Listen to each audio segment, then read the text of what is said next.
ইসলামী আইনের বিরুদ্ধে অপপ্রচার করা হয়। এরা তো ক্ষমতায় গেলে সমস্ত মানুষকে পঙ্গু বানায় ফেলবে।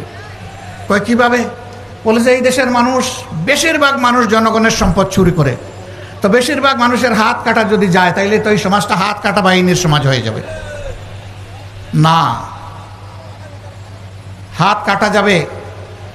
এই আইন জারির পরে এই ধরনের অপরাধ যারা করবে তাদেরকে বলে দেওয়া হবে এখন থেকে এই অপরাধের সাথে যাদেরকে পাওয়া যাবে তাদের ক্ষমা নেই। 2 নম্বর দেখা হবে যে লোকটি চুরি করেছে সে কি পেটের জ্বালায় যন্ত্রণায় আগুন নিবানোর জন্য চুরি করেছে। যদি এমন হয়, রাষ্ট্রের দায়িত্ব হবে আগে তার আগুন নেবানো, হাত কাটানো, আগে তার বৈধ আয় উপার্জনের ব্যবস্থা করে দেওয়া। যদি সেরকম কিছু সক্ষমতা তার না থাকে তাহলে রাষ্ট্রকেই পরিবারের দায়িত্ব বহন করতে হবে। এরপরে লোভের বশবর্তী হয়ে কেউ যদি চুরি করে তাহলে 2-1টা হাত কাটা যাবে প্রকাশ্যে, গোপনে নয়, যাতে সারা দেশবাসী এটা থেকে শিক্ষা নেয়।